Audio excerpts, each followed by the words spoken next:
Nancy, bonjour. Bonjour. Pour bien terminer cette semaine et pour commencer le week-end également, vous allez nous parler un petit peu de vous et puis de quelques expériences au cabinet A3CV. Il vous est arrivé des drôles de trucs ces derniers jours.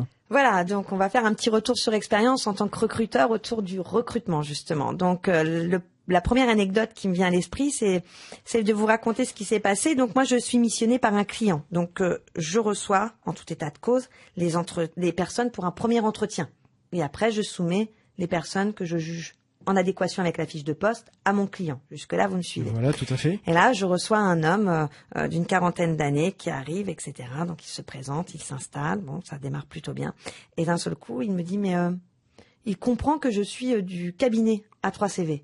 Et là, il me regarde et il me dit, mais vous n'êtes qu'un intermédiaire. Ah, bah, je lui dis oui, vu sous cet angle, effectivement, le maillon des entretiens la chaîne des entretiens n'est pas finie, donc je suis qu'un intermédiaire.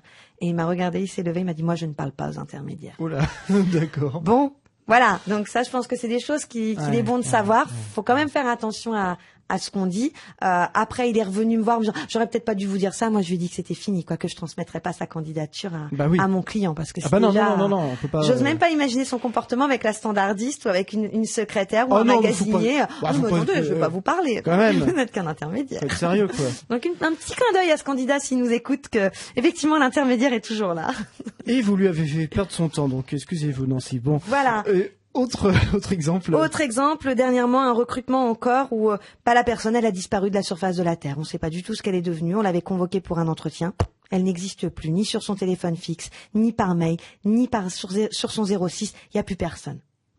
C'est pas très correct de faire ça. Quand un poste vous intéresse pas, il faut avoir le courage d'aller jusqu'au bout et de le décliner, mais pas de faire le mort, parce que là, pour le coup, avec le client, on a même fini par se demander si la personne n'était pas morte. Et on sait toujours pas, d'ailleurs. C'est ça, oui, c'est ça. Ah non, on sait toujours pas. On sait pas ce qu'est devenue cette femme. Non. Elle était super bien enclenchée dans le recrutement et mon client était vraiment d'accord pour la prendre. On sait pas ce qui s'est passé, mais voilà. Elle a disparu, vraiment disparu. Elle a vraiment disparu. On sait pas où elle est. On n'arrive plus à la joindre. Nous, avec les coordonnées qu'on a, on n'arrive plus à la joindre. On pourrait aller à son domicile, mais enfin là, ça fait un peu NCIS, quoi. Donc on va pas faire ça.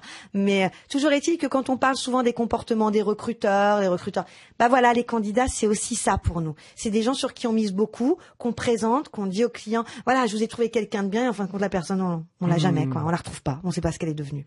Donc cet été, j'ai perdu une candidate. Bon. Malheureusement, ouais. Malheureusement, oui. Bon, passez quand même un bon week-end. Ah oui, ça va aller. Parce que vous conseillez les gens très tôt, il est 8h10, vous l'avez vu ce matin, juste avant de venir.